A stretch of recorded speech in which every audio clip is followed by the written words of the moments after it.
A little over 100 years ago, there was an abundance of black farmers in the U.S., and the vast majority of them farmed in the South. But today, it's a much different story.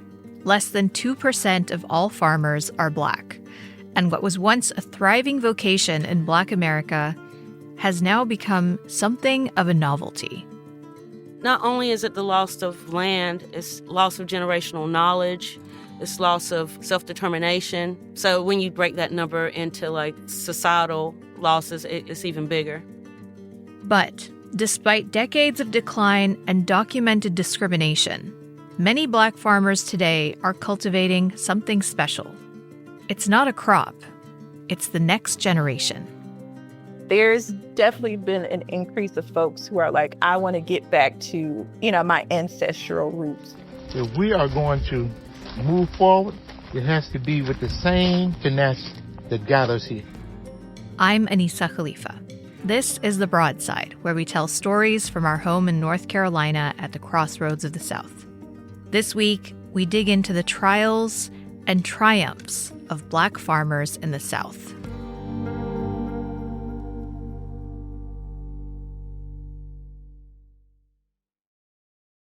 What can 160 years of experience teach you about the future? When it comes to protecting what matters, Pacific Life provides life insurance, retirement income, and employee benefits for people and businesses building a more confident tomorrow. Strategies rooted in strength and backed by experience.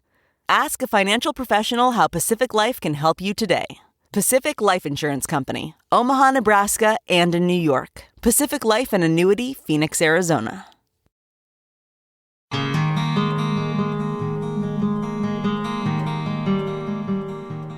I grew up, some of my first jobs was picking pecans and digging sweet potatoes and working in tobacco. As a kid in rural eastern North Carolina, Charlotte Ammons always had a close relationship with agriculture. One of my first memories was scraping the hair off a hog during hog killing day, which is a big event in farming culture and communities. So my granddaddy would dip hogs into like a wooden vat in hot water, and that would make the hair loose, and then all of us grandkids would take mayonnaise lids and scrape the hair off the hogs. And we were so young that we didn't realize that we were being put to work. We just thought it was a cool, fun thing to do together as cousins. And wow, mayonnaise lids. Yeah, who knew? Amazing. Although Charlotte's granddad died when she was just 5 years old, that memory stayed with her, and it helped nurture a deep respect for what he did for a living. Yeah, from early on, I knew farming was hard work. But as she got older, Charlotte learned more about her family's relationship to this land in rural North Carolina. That my granddad, who was a farmer, amongst other things, never owned the land that we lived on. I didn't realize that we were tenant farmers. I didn't realize that, in hindsight, we had worked for the same white family every summer. It's kind of sort of like we were promised to them every summer. I also knew that if you could work the land, you could take care of yourself. We are the knowledge bearers of how to work the land. And then there was that underlying irony of dependency on the white folks who actually own the land. Farming eventually fell out of Charlotte's family. Today, she lives in Durham, North Carolina, and is a musician, poet, and documentary producer. But this stark realization about her granddad sparked something in her. So she decided to dig deeper into the history of farming in the South, specifically how black farmers have tended to their land. And she soon zeroed in on something huge that in many ways explained the struggles of black farmers across the region. I've heard of Pickford versus Glickman, but I was not at all aware of the intricacies, ins and outs of the case at all. Pickford versus Glickman was a monumental class action lawsuit in the late 1990s. Hundreds of black farmers joined as plaintiffs, claiming the U.S. Department of Agriculture had discriminated against them for years. Which meant they were denied loans and debt relief and technical assistance that their white counterparts received. Agriculture Secretary Dan Glickman released a 92-point plan today to end discrimination in the Agriculture Department. African American farmers have complained for years that USDA has refused to issue them loans and barred them from participating in government programs. For the blacks to get treated this way is almost like they're gouging up our land, just waiting for us and setting us up to foreclose on us. Unlike Charlotte's family, these were black farmers who owned their land. And since they were consistently blocked from receiving loans and other government aid, farmers racked up debts they couldn't pay off. This caused many of them to lose their land. And as a result, over time, the number of black farmers plummeted. In 1920, there were about 925,000 black farmers in the United States, owning about 15 million acres of land. And by 1997, when the Pickford case was in full swing, that number had dropped to fewer than 18,000, which is a decrease of 98%, which is jarring. These farmers have endured pain and suffering for years. And to continuous just let them suffer over some more period of time, I think is totally unacceptable. This is congressional testimony from a group of black farmers and their family members in 1997. Put them out there to see them fail. They don't want them to succeed, but we have succeeded for years. My father has been a victim of unlawful racial discrimination by the USDA of various farm credit programs on a continuing basis ranging from 1983 the opportunity to sit in a room of this nature and to look upon those individuals who are in charge of the lives of so many people. We, black African American farmers, are the backbone of this nation. Our ancestors built this agriculture industry with our bare hands to bring it to what it is today. Voices like these eventually won out. The case ended in 1999 with the largest civil rights settlement in history. The federal government doled out more than $1 billion in financial compensation and debt relief to thousands of black farmers. And a few years later, a second $1 billion wave of payouts was approved. The deal comes after the U.S. Department of Agriculture conceded that it has a long history of discrimination against minorities. For decades, some field offices turned away African. I'm embarrassed by some of what's happened in the past, there's no question, but now our job is to go forth and correct the best that we can. The vast majority of the claimants were from the South. In fact, the man with his name on the case, Timothy Pickford, was from eastern North Carolina. Which was a cool thing to realize. And actually, some of my extended cousins know Mr. Pickford personally. And this got Charlotte to thinking. Many of these farmers are still around and still dealing with the ripple effects of the discrimination they endured. As a Southern storyteller herself, she wanted to hear more. Basically, I traveled the South, the American South, went to 6 different states, interviewing farmers who were claimants in Pickford versus Glickman. She's now turned that journey into a limited podcast series called Tending. I had this overarching question of why is it that the United States government fights so hard to keep black people from owning and stewarding land? And a big way you explore that question is through personal stories from farmers who were a part of Pickford, right? You traveled all over the South, and in Georgia, you met with Miss Shirley Sherrod on her farm. Why did you want to feature Miss Sherrod's story? Miss Shirley Sherrod is a powerhouse. Miss Shirley's farm received the largest individual payout from the Pickford case. We got a call from our lawyer. She said, "We won. You want to guess how much?" I said, "Is it at least $1 million?" She said, "It's 12." It was unbelievable. In fact, my husband and I told her, "Look, you have to fax that paperwork over. We got to see it." We couldn't believe it. Now their farm sits on this sprawling former plantation. I love the irony and all that. It's amazing. It's beautiful. It's open to the public. It's called Resora at New Communities. Groves of pecan trees and a marsh lined by cedar trees. It's just lovely property. It was beautiful to visit that, given how difficult some of these stories were. It felt like kind of like a necessary win. And you weave in these personal stories with background about the systemic forces at play, and the USDA is a big focus there. How does the department's Office of Civil Rights fit into this? Well, in the 80s, when Ronald Reagan was president, he dismantled the Civil Rights Office of the USDA. So black farmers had nowhere for their grievances to land. So when that office was dismantled, a difficult process was made even harder because these complaints just never went investigated, and black farmers were kind of like screaming into the void. And so what Pickford did was address those grievances essentially retroactively. Charlotte says she reached out to the USDA for this project, but never heard back. She did, however, talk with former employees of the agency. And there's a quote by Mr. Lloyd Wright, who worked for the office before it was dismantled, where he says, you won't find discrimination if you don't look. So the government essentially turned a blind eye to something that was blatant and obvious.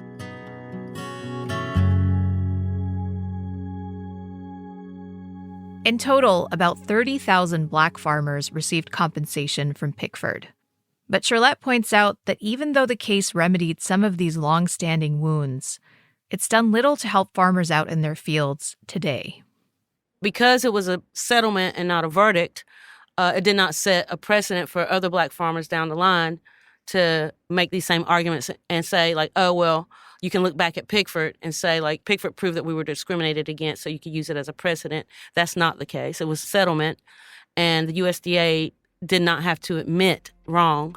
They say that this is more of a gesture to recognize that black farmers have been hurt and disenfranchised, but no admittance legally of wrongdoing on the USDA's behalf, which is crazy to me. Meanwhile, reports of discrimination by the USDA have continued.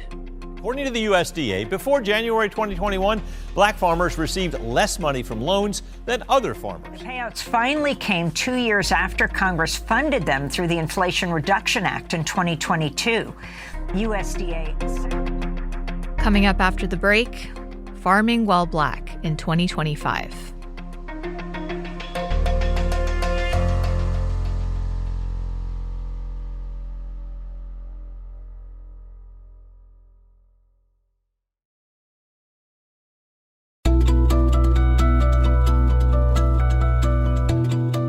When you think about farming, I'm pretty sure any farmer you talk to would tell you how hard it is to be a farmer. Aaliyah Wright is the rural issues reporter for Capital B News, an online outlet that covers black communities across the country. She says farmers everywhere are dealing with a lot of challenges right now. Weather changes and market prices and increasing expenses, like these are all the things that farmers have to endure, right? They are no stranger to navigating uncertain conditions, uncertain environments. And when you think about black farmers in particular, they will tell you they've always received the short end of the stick. And Aaliyah says in recent years, the long decline in the number of black-run farms and black farmers has continued. But there's also some highlights. Because even though there are fewer black farmers overall, more young people are coming into the industry. Particularly when we think about folks who are under 40. If the average age of black farmers is 60, there has to be a more intergenerational mix of folks farming. And I think you're seeing that happen. But we're also seeing when it comes to black farmers that the number of acres that they're actually farming are also increasing. So their farms are, getting a little bit bigger. You're seeing an increase in younger folks who are getting to the industry. But again, overall, there's still been a decline in the number of black farmers in total. That's what's new on the farms. Meanwhile, at the USDA, some things are also changing. One of the big policy changes that happened, I want to say around the summer, is that the administration decided to eliminate the designation of socially disadvantaged. So socially disadvantaged is basically a term that describes farmers or ranchers of color who have been subjected to discrimination. And so they decided that they would no longer use the term or consider race or gender in its decision-making processes for its programs. Hi everyone, it's Brooke Rollins here at USDA. We started really early this morning, as we always do, as we're here. In a public notice, the USDA basically said they're falling in line with an earlier directive that was issued by President Trump to remove anything that, relates to diversity, equity, and inclusion in any of its policies. We're going to make America great again, and no longer will we spend tax dollars on diversity, equity, inclusion at USDA. And one thing that also stood out to me in this particular notice is that the USDA said they have sufficiently addressed its past history of discrimination. Wow. And as a result of, litigation and settlements, they will no longer use this term. But of course, Black farmers disagree with this notion. In conversations with them, they're just like, who is the USDA to say that they have historically addressed these wrongs when they're continuing to see farmers shut out of resources? There's still lawsuits that some Black farmers are filing against the USDA because they have not equitably received resources or they were denied resources from the federal government. So what's this policy change mean for Black farmers? What kind of effect will it have? This particular policy will impact certain farm loans, certain grants that were directed for farmers of color. And so essentially, it will mean when you have less resources, you have less food, for folks to feed these communities, but also into that accountability piece.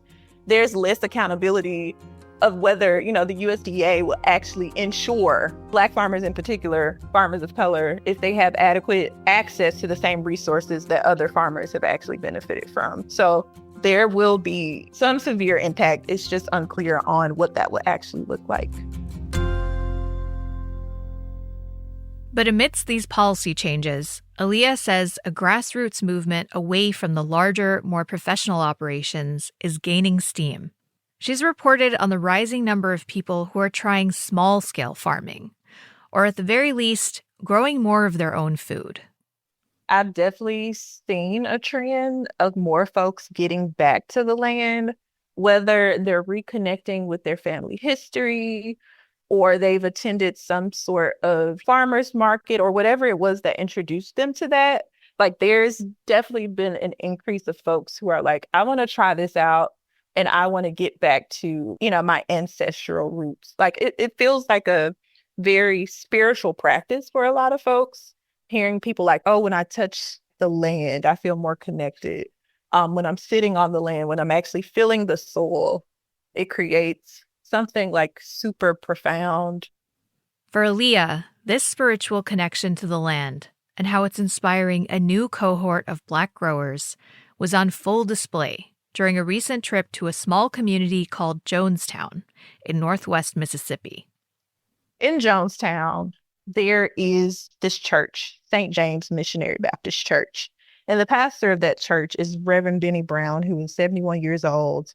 And he's been pastoring there for years. But the thing about Benny Brown is he's also a farmer.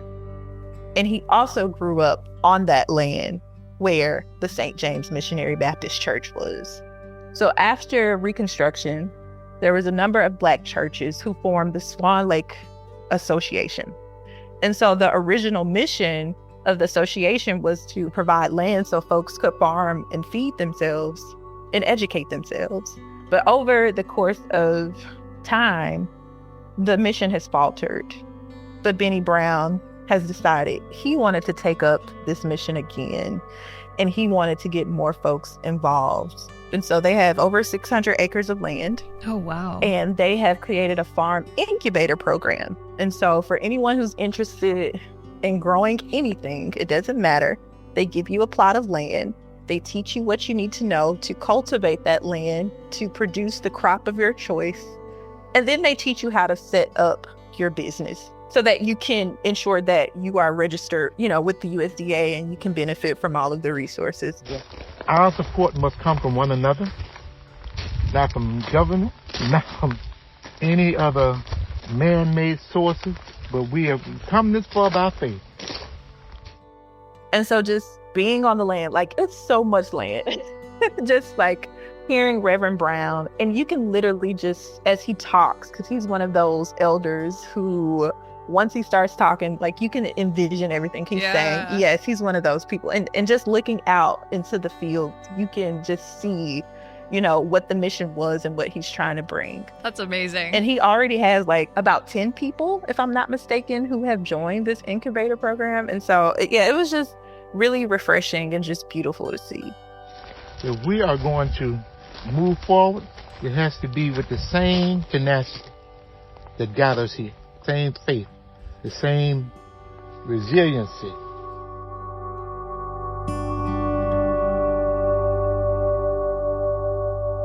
We need stories that are filled with hope, but we also need to know that there's not farmers who are continuing to struggle. Like, I feel like when we talk about Black farmers, we're always talking about the struggle. We're always talking about the historic discrimination. We're always talking about the things or the challenges that they continue to endure. But there needs to be more of these stories just about, how they're thriving, and not just from a financial perspective, but like building community, teaching folks how to grow their own food, like building up a new generation of entrepreneurs. All of that is important as well.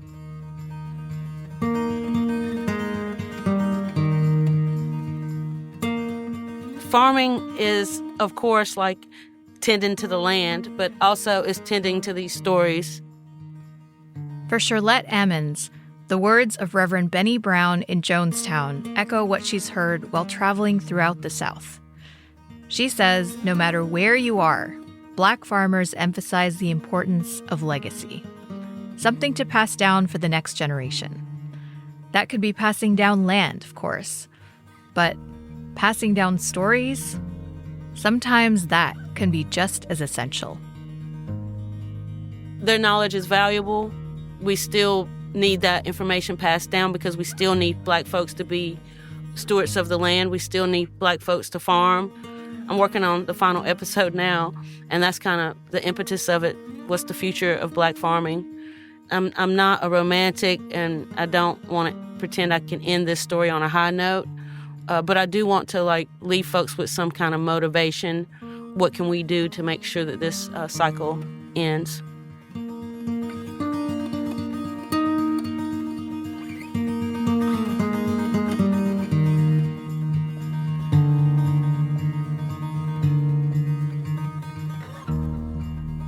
If you want to check out Charlotte's podcast, Tending, and more of Aaliyah Wright's reporting, we've dropped some links in our show notes. Special thanks to Adam Hochberg for supplying some of the audio included in this episode. In addition to archival clips from NPR, we featured recordings from C-SPAN, WMAZ in Macon, Georgia, and Democracy Now! This episode of The Broadside was produced by Charlie Shelton Ormond and edited by Jared Walker. Our executive producer is Wilson Sayre. The Broadside is a production of WUNC North Carolina Public Radio and is part of the NPR network. If you have feedback or a story idea, you can email us at broadside@wunc.org. If you enjoyed the show, leave us a rating, a review, or share it with a friend. I'm Anissa Khalifa. Thanks for listening, y'all. We'll be back next week.